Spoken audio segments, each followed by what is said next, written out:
Bom, pessoal, agora nós vamos olhar algo que é bem mais rico, que é o termo não linear.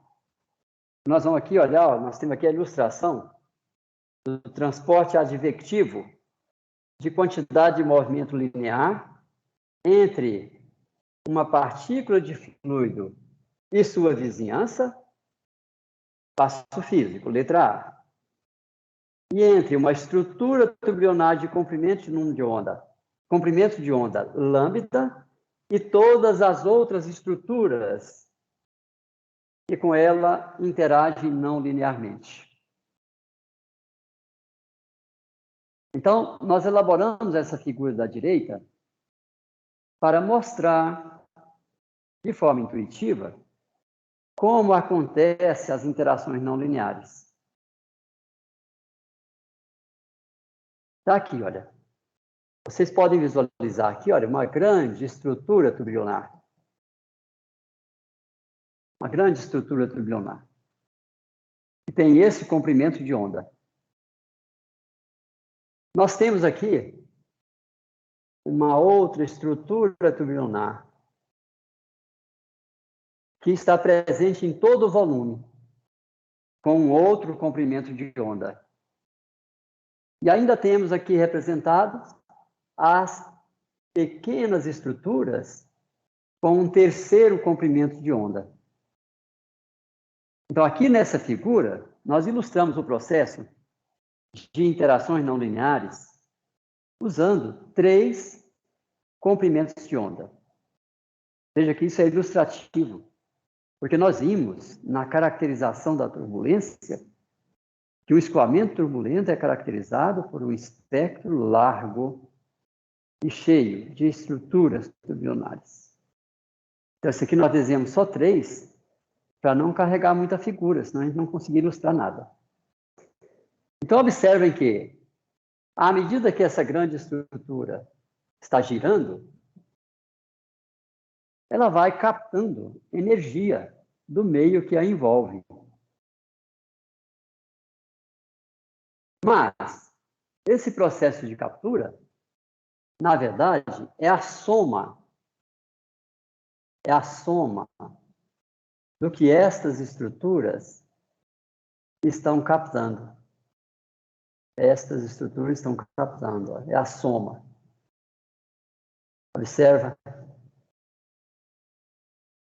como está tendo aí um processo de transporte advectivo de quantidade de movimento linear. Por que é advectivo? Porque eu tenho matéria sendo transportada. Transportando quantidade de movimento linear. Mas, ao mesmo tempo, observa aqui, olha, que as pequenas estruturas também estão captando energia. Bom, pode ser energia, mas aqui nós vamos falar de quantidade de movimento linear.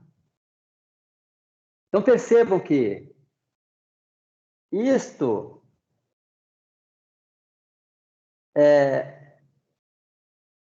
se divide nestas parcelas.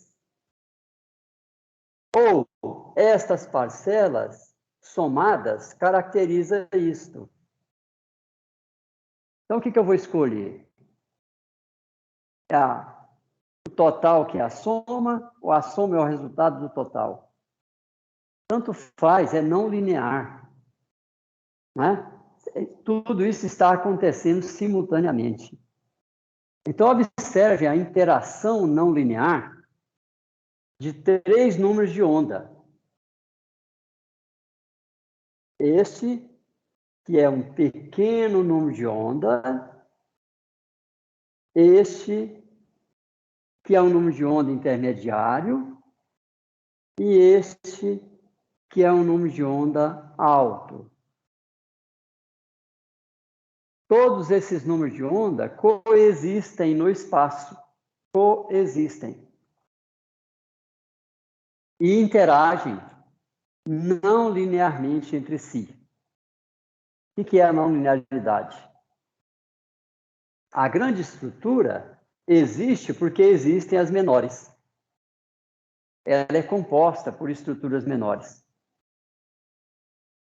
Mas as menores fazem parte da grande estrutura. Aqui, se eu olho essa outra escala, essa outra dimensão, esta compõe, quer dizer, ela engloba as pequenas, e as pequenas somadas compõem esta. Então, observe a coexistência espacial e no tempo de diferentes estruturas turbilionárias. Agora, a gente tem que imaginar esse desenho contendo um número elevado de graus de liberdade. Aqui nessa figura, nós temos 3 graus de liberdade. Um é este, um grau de liberdade. O outro é este, que são muitos, e o outro é este. Aqui nós temos desenhado 3 graus de liberdade. Mas em um escoamento turbulento, facilmente, nós vamos atingir 10⁶ grau de liberdade. E neste volume aí, nós temos agora que imaginar a convivência e as interações não lineares entre 10⁶ grau de liberdade. Vocês percebem? É altamente não linear. É uma física muito rica e muito complexa. Então, pessoal, por isso a gente elaborou essa figura, e é por essa razão que essa figura foi escolhida para estar na capa do livro. Ela é a figura mais importante do livro. E a gente faz aí uma crítica à figura esquematizada que foi proposta por Richardson,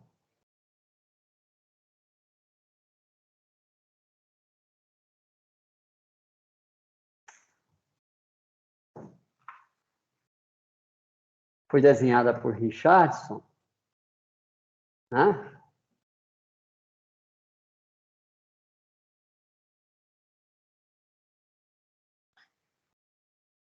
Onde ele diz textualmente: as grandes estruturas, aliás, o pessoal traduz e dá uma coisa bastante horrível, né, que é os grandes vórtices, mas não tem nada a ver com vórtice.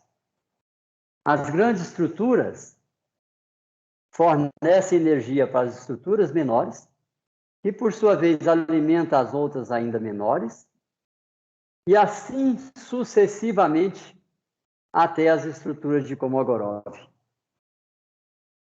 Então, isto aqui, pessoal, dá uma ideia de linearidade. Linearidade. Observem, então, critiquem, analisem a diferença entre essas duas figuras. Essa figura aqui da esquerda, ela foi, quer dizer, nós nos inspiramos para desenhar essa figura lá naquela cascata de Leonardo da Vinci. Né? A gente olha toda aquela riqueza que ele desenhou. A gente poderia ter usado aquela figura, mas ficava difícil de representar todos esses detalhes, né, de transferência de informações. Por isso nós elaboramos essa figura, mas ela foi inspirada naquela cascata de Leonardo da Vinci. Bom, pessoal, eu pergunto para vocês se vocês entenderam bem a diferença entre as duas figuras, o que representa uma e o que representa a segunda. A segunda representa um processo linear de transferência de informações, que não corresponde à física. Que não corresponde à física. E muito menos à matemática. Nós vamos olhar em seguida. Por que a gente insiste bastante nisso? A matemática. Antes de passar para frente, vocês têm alguma pergunta sobre essa figura? É importante a gente investir o tempo necessário para a gente amadurecer bem essas ideias. Isso aí é o coração do curso.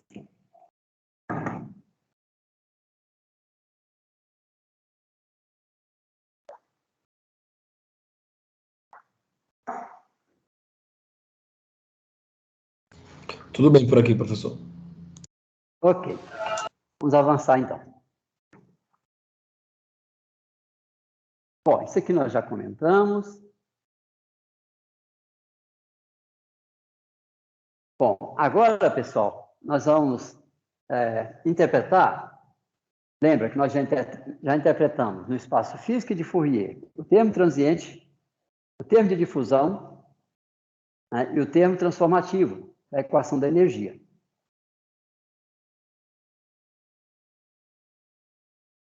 Falta agora a gente interpretar o termo advectivo, termo dito não linear.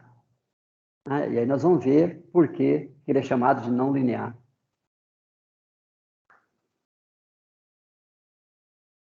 E só uma questão. Vocês não estão sentindo falta de um termo que vem das equações de Navier-Stokes? Olha, eu falei do termo transiente, termo advectivo, termo difusivo. E tem lá um termo F, que representa forças gravitacionais e outros termos quaisquer, força interfacial, eletromagnética, não importa. Mas vocês não estão sentindo falta de um termo? E nós não falamos mais sobre ele? O termo da pressão? Exato. O que aconteceu com o termo da pressão?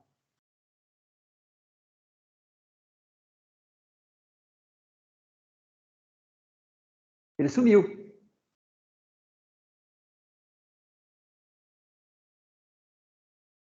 Ele sumiu porque quando nós fizemos a projeção, nós dissemos que a soma do gradiente de pressão transformado, mais o termo não linear transformado, mais o termo F transformado, é igual à projeção do termo não linear transformado mais o F transformado. É igual. Aí nós substituímos. Acabou. Sumiu o campo de pressão. Nós agora estamos no plano π apenas. Plano π. Não tem mais pressão. Isso significa, pessoal, que se a gente resolve as equações de Navier-Stokes usando o espaço de Fourier, nós não precisamos mais nos preocuparmos com a pressão. Não tem participação da pressão. É bastante curioso isso. Né? Porém, com aquela igualdade, que a projeção é igual àquela soma dos três termos, uma vez que eu determino o campo de velocidade, se eu quiser, eu recupero o campo de pressão. Mas é um pós-processamento. Não faz mais parte da solução da EDP, da equação diferencial parcial. Não faz mais parte. Nós chegamos aqui a fundir o método pseudoespectral com o método de fronteira imersa, e nós propusemos o método híbrido, onde a gente conseguiu resolver problemas não periódicos usando transformada de Fourier. E a gente não tinha mais a participação da pressão. Então, a gente vai ver ainda resultados, onde a gente simulou, por exemplo, jato espacial, que é não periódico, usando o método pseudoespectral de Fourier. E a gente não tinha intervenção da pressão. Bom, então vamos ver agora o termo que é a projeção do termo não linear e do termo forçante. Isso representa, então, a transformada de Fourier disso. Primeiro, vamos olhar essa integral de convolução, que é a transformada do divergente de VV, das equações de Navier-Stokes. O que representa isso? Isso aqui é o fluxo advectivo de quantidade de movimento linear. Fluxo advectivo. Nós vimos essa interpretação lá no capítulo 2. Fluxo advectivo. O divergente de um fluxo nos dá um fluxo líquido. Então, isso aqui representa o fluxo líquido advectivo de quantidade de movimento linear sobre uma partícula de fluido. Sobre uma partícula de fluido. E isso, que é a transformada disso, representa o fluxo líquido advectivo de quantidade de movimento linear entre diferentes estruturas sublunares, através de interações não lineares. Então, percebam que, para obter a transformada disso, eu vou ter que realizar essa integral. E realizar essa integral é fazer uma varredura entre todos os possíveis números de onda. K igual T mais Q. Então, cada parcela dessa integral representa uma interação entre o número de onda K e dois números de ondas P e Q.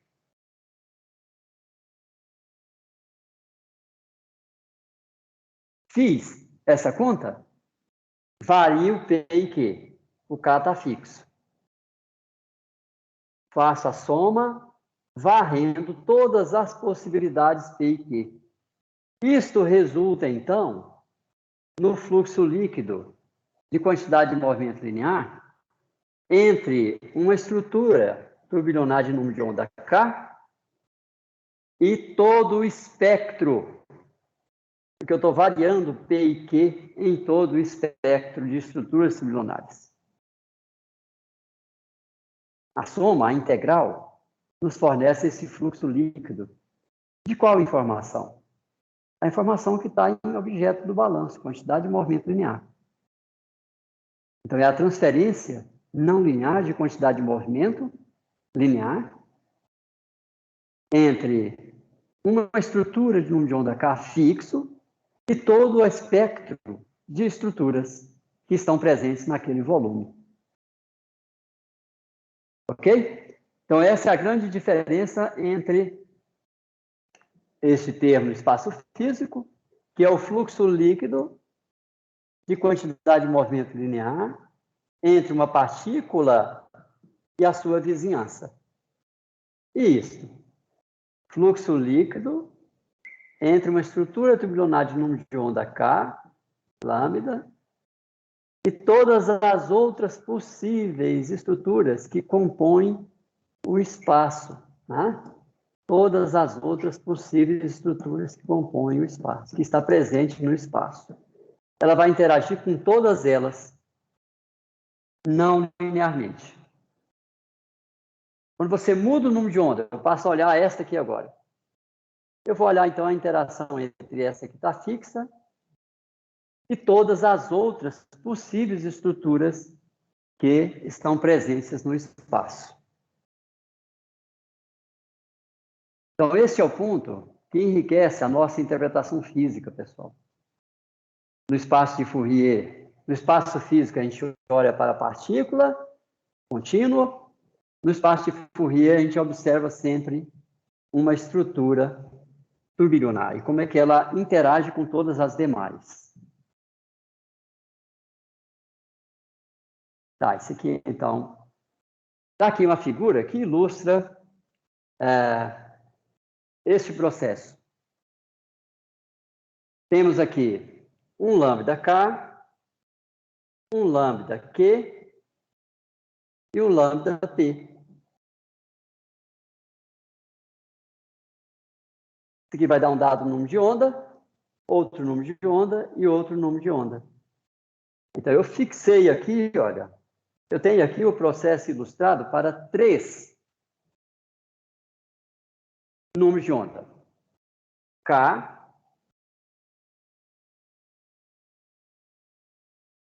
P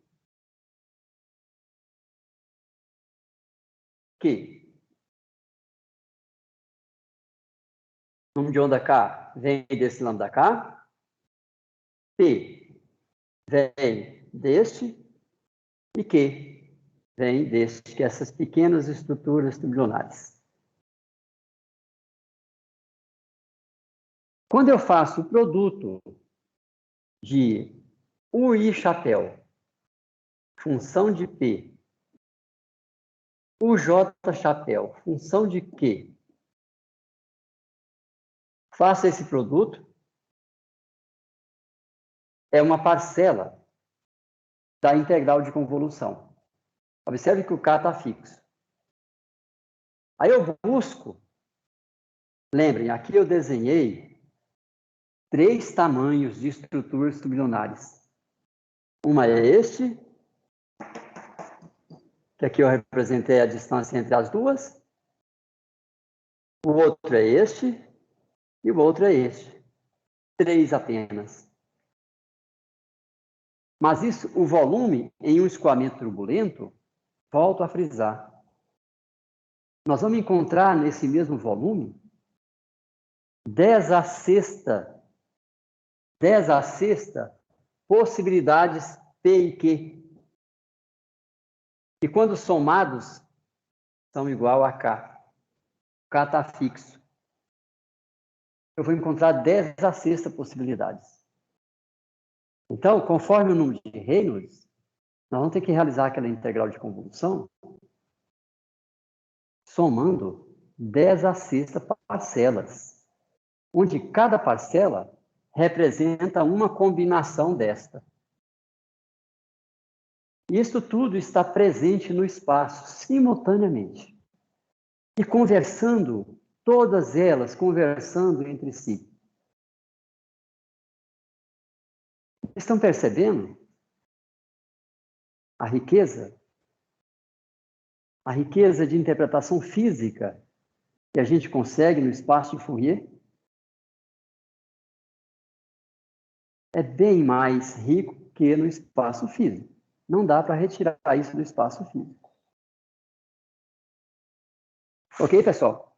Então, o que nós temos aqui é a representação sistemática da existência de múltiplas estruturas sublunares, no caso aqui, 3 delas, lambda-P, lambda-Q e lambda-K, do processo não linear de troca de informações entre elas.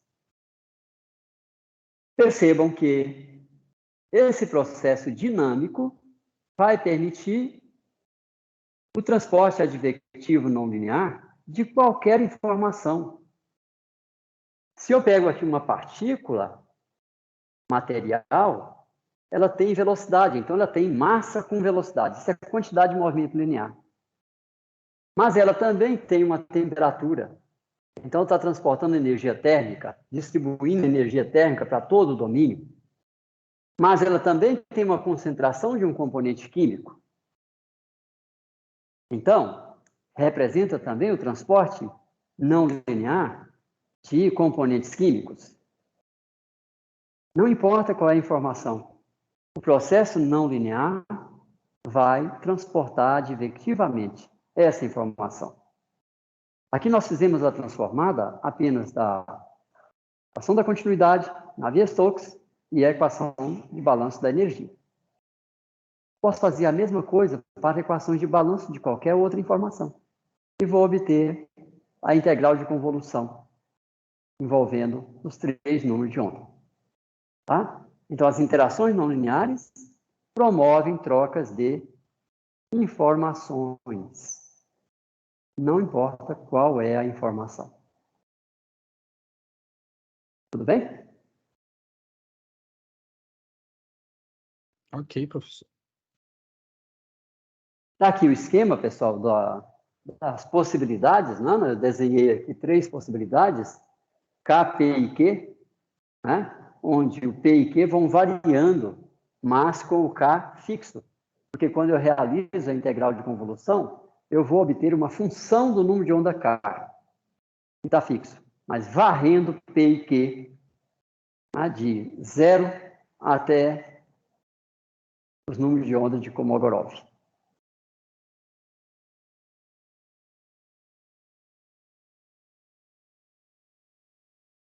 Bom, só frisando aqui, olha, a ideia de transferência progressiva, que é expressa pela paródia de Richardson, 1922, na qual a gente lê as maiores, eu usei aqui, já transformei, porque na verdade lá está os maiores vórtices, tá? Então eu transformei aqui as maiores estruturas sublunares alimentam as menores, que por sua vez alimentam aquelas ainda menores, e assim sucessivamente, até as estruturas de Kolmogorov. Muitos autores representam essa interpretação através de figuras semelhantes à figura 517, que eu acho que virá ainda. Essa interpretação contradiz a integral de convolução. Contradiz. Porque temos esta e assim por diante. Com esse esquema, esta não interage com esta. Ela interage com essa, que interage com essa, que interage com essa. Essa não tem interação com esta. O que é falso. A matemática permite a gente demonstrar isso. É a integral de convolução. Você fixa o número de onda K, fixei o K, e ele vai interagir com todas as possibilidades P e Q. Um dado momento é esse P e Q, no outro momento é este com este, no outro momento é este com este, mas é essa interagindo diretamente, tá? Então, esse é o esquema, você teria que interagir e ia ter aqui um monte de setas. Por isso, nós escolhemos desenhar as próprias estruturas na figura já comentada. Ok, pessoal? Então, essa interpretação contradiz a integral de convolução, com a qual se mostra claramente que a transferência de informações entre múltiplas estruturas da turbulência não pode ser algo sequencial, e sim simultânea entre todas as estruturas sublunares, envolvendo em um mesmo tempo. Tá? Fixou o tempo, varre todas as estruturas. O leitor deve comparar e identificar a diferença nas formas físicas de transferência de informações representadas qualitativamente pela figura 516 e 517. Vamos revisar. Aqui 516 e aqui a 517. Que é aquela ideia sequencial. Tá? Observa que esta não interage com esta diretamente. Ok? Esta aí é a figura de Richardson. Bom, pessoal, o termo envolvendo a temperatura, nós temos a interpretação similar, só muda a informação que está sendo advectada, não linearmente. Até aqui era a quantidade de movimento linear. Nesse termo, nós temos energia térmica. Então, o processo de transferência de não linear de informações é o mesmo. As estruturas sublunares são as mesmas, mas elas transportam diferentes informações. Quantidade de movimento linear, energia térmica, concentração, massa, né? Então, não importa qual é a informação, a integral de convolução vai representar a transformação, ou melhor, o transporte não linear. Tá? O gradiente de pressão presente na equação no espaço físico, que é a 520, a equação de Navier-Stokes, representa uma força externa a uma partícula de fluido. Você tem lá o que é o gradiente de pressão. Está aqui a partícula, pressão, pressão, pressão. Então, conforme essas variações de pressão, você vai ter, de repente, a partícula se movendo em uma dada direção.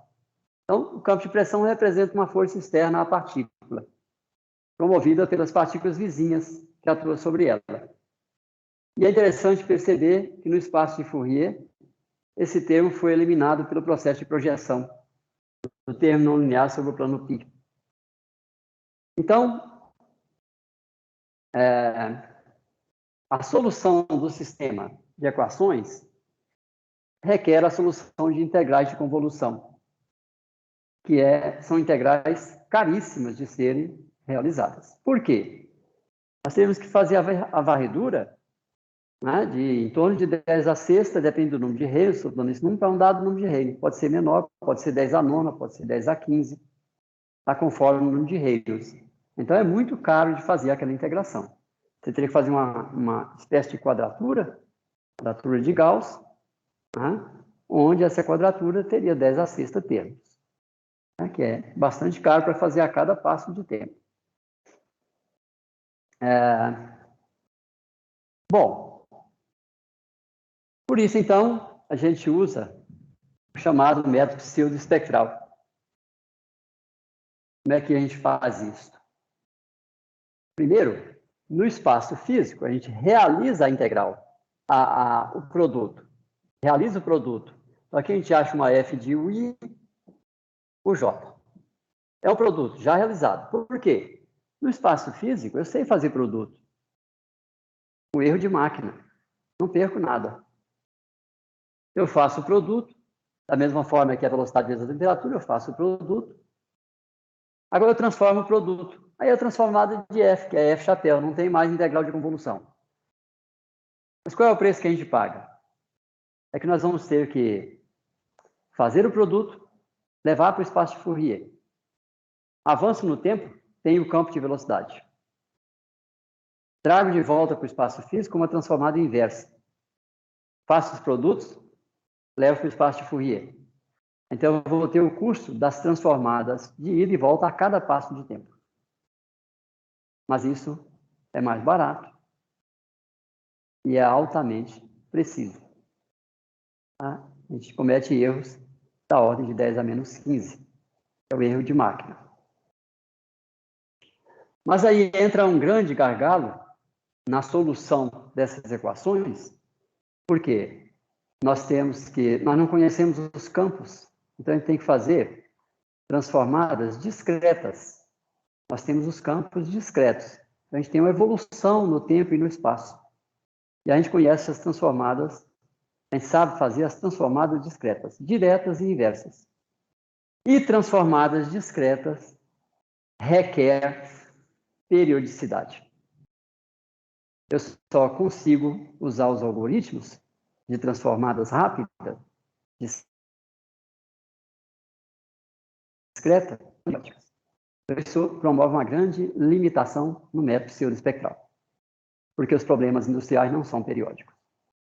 Mas o que a gente desenvolveu aqui como um método, né, uma proposta original nossa, é a fusão do método pseudoespectral com o método de fronteira imersa, com o qual nós periodizamos problemas não periódicos.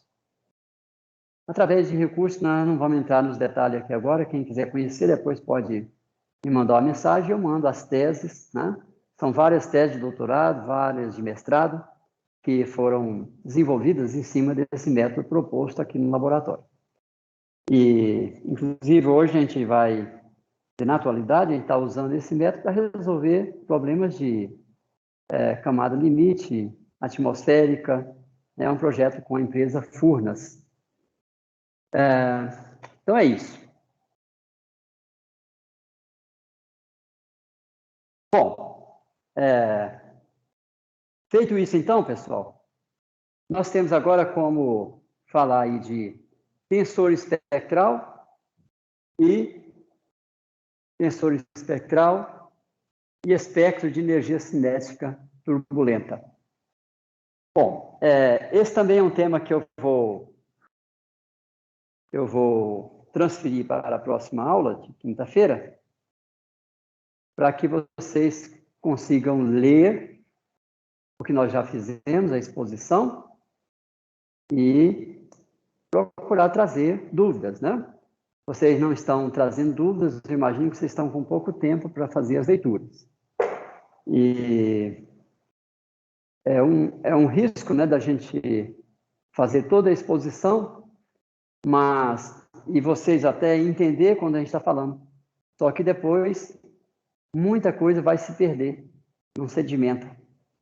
Então, é importante que vocês, agora que já têm o livro em mãos, fazer a leitura, tá? E vão me devolvendo, dando os feedbacks, tá bom? Então é isso, pessoal. Se vocês tiverem alguma pergunta sobre o tema de hoje, que foi a conclusão da transformada para o espaço de Fourier, então fiquem à vontade.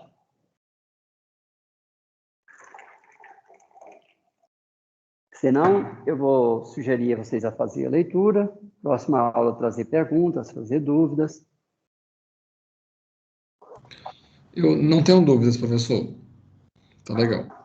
Vocês conseguiram entender direitinho essas explicações? Tá tudo ok? É bastante denso, né? Essa parte aí do espaço de Fourier acaba sendo bastante denso, então Exato. é algo para É a leitura, né? ser absorvido aí com leitura depois da aula. Mas eu vou tentar trazer dúvidas na próxima aula, professor. Tá ótimo. E esses conteúdos também bastante teóricos, né? As dúvidas vão surgindo mais quando a gente for tentar aplicar ou tentar transformar isso, né? Transformar toda essa carga teórica em alguma coisa mais prática, que a gente que vai aparecendo mais as dúvidas, né? Então, se a gente for ler, né, os trabalhos que foram desenvolvidos, ver assim, mais no detalhe, no passo a passo. E, né, como o senhor supôs, a gente realmente está meio sem tempo de ler muito, né, que a gente também está com nossas cargas de trabalho, mas a gente está tentando acompanhar, professor. Então, o que surgir de dúvida mais pontual, a gente vai perguntar sim. Tá joia. Essa é a ideia. Veja bem, não tem nenhuma pressão, né? A ideia é que a gente usar o tempo que a empresa liberou vocês para essa finalidade. E tem também, ao final de cada capítulo, tem uma lista de exercícios, tá? Tem exercícios que requer bastante reflexão, tá? Por exemplo, ao final desse capítulo aqui, eu proponho um exercício que é refazer todo esse processo para escoamentos compressíveis. Então, é um exercício que foi proposto mais como um desafio e também para quem está atuando na área, né? Alguém que começa a ler o livro, está trabalhando com métodos espectrais, é um exercício instrutivo, mas pode gastar meses de trabalho para desenvolver o exercício, tá? Eu já fiz esse exercício e não chegamos a implementar computacionalmente, mas nós conseguimos fazer a transformação das equações diferenciais para escoamentos compressíveis. E a gente não incluiu no livro. Por quê? Porque não foi implementado. Aí nós não chegamos a simular um escoamento compressivo para ver se funcionava. Mas foram feitas as transformações. Então está nos papéis aqui a nível de rascunho. E aí a gente propôs como exercício. Mas tem exercícios menores que dá para vocês ir refletindo e consolidando um pouco mais aí as ideias, tá? E a ideia também aqui, pessoal, é que a gente contribua com a formação de vocês com realmente uma carga teórica elevada. Por quê? Em vocês acompanhando, vai compreendendo, isso vai dar aí uma abertura, né? Uma abertura e uma capacidade de melhor utilização dos recursos que vocês já têm para a solução de problemas de engenharia. Tá? Essa é a ideia. Virão outros capítulos, naturalmente, onde nós vamos entrar em modelos de turbulência, nós vamos ver como que deduz os modelos, né? Por exemplo, a coisa mais comentada no mundo de CFD é usar um modelo K-Epsilon. O que é o modelo K-Epsilon? Né? Como deduzir essas equações? Então, a contribuição que a gente julga, né, e com a experiência que a gente já adquiriu, eu estou convicto que essa é uma forma boa de contribuir com a consolidação do conhecimento de vocês. É uma carga teórica bastante densa, né, de informações, que vai contribuir com a abertura, uma forma diferente que vocês vão passar a ter ao olhar, né, um problema, ao utilizar um recurso de solução de um dado problema de engenharia. Né, uma plataforma, como é que você modela um problema. Então, essa é a ideia. Ok, pessoal? Bom, então, com isso a gente encerra a exposição de hoje. E aí, na quinta-feira, a gente dá sequência, retomando aqui o conceito de tensor espectral e vamos, a partir do tensor espectral, vamos derivar o conceito de densidade espectral de energia cinética turbulenta. Né? Nós vamos ver aí o que é o espectro de energia cinética turbulenta, ou o espectro de temperatura também, espectro de energia térmica, e qual é a relação que tem entre esse espectro e a famosa energia cinética turbulenta, o K, né, que a gente utiliza no nosso cotidiano, aí no espaço físico. Ok? Mas é importante fazer essa relação. É essa base teórica que a gente pode fornecer para vocês, né, com uma contribuição complementar aí na formação e no cotidiano de vocês dentro da empresa.